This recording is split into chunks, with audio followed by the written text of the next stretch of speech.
Okay, so what I wanted to do is go ahead and walk you guys through the drawing of a DNA base pair. So in this example, we're going to draw the DNA base pair molecule for bases A and G. So first thing that I'm going to want to do is start with my phosphate group. So draw just a single nucleotide, so always start with that phosphate group. And that is going to be then covalently linked to your sugar, and because this is DNA, it's deoxyribose. And from there, okay, I want to add my first base. So in this sequence, it's asking for an adenine.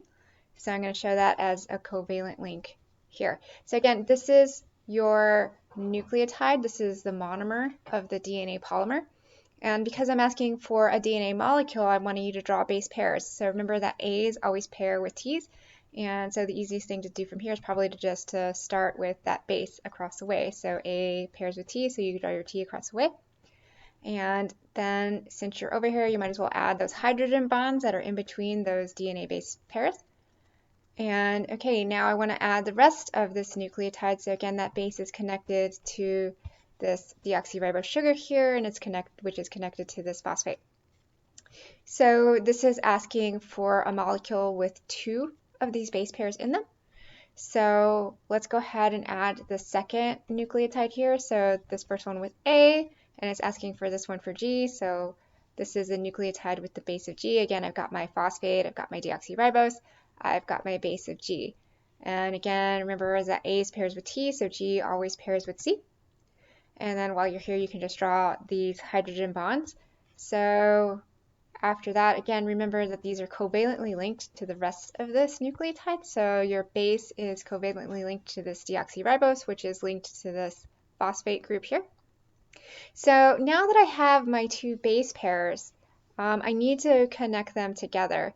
And how that goes is it's always going to connect from this 3' carbon. So remember, these carbons are labeled 1, 2, 3, 4, and then there's a fifth one up here that's not really depicted in our drawing.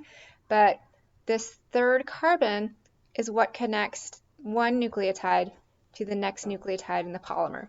So when I'm asking you to draw a molecule with these base pairs, I want you to draw both base pairs, but then I want you to connect them. So again, it always goes from this lower left corner to the phosphate below it. And then same over here. So you would go from that phosphate group to, again, the 3' carbon over here. So notice that in this strand, again, remember they are anti-parallel strands. So one side is upright. So you notice how this one is sort of pointing up. And then on one side, the deoxyribose sugar is pointing down. So you see on this side, they're pointing down. You don't have to write the letters upside down, but I do want you guys to try to remember that they point down on the right side. Okay, so that's the crash course on how you draw DNA base pairs. So for the question that's here on your Go Formative, I'm going to give you a different sequence, and you will just follow this same format. So this is what I'm looking for. I'm going to want you to label the phosphates, your deoxyribose, label your bases, label your hydrogen bonds, and remember to label those covalent bonds. So over here, this is a covalent bond, that one's a covalent bond, this one is too. And when you draw your hydrogen bonds here, make sure that they're dashed lines. I know they don't always have that on the IB problems, but make sure that when you're doing it, you have it correctly. All right, that's it.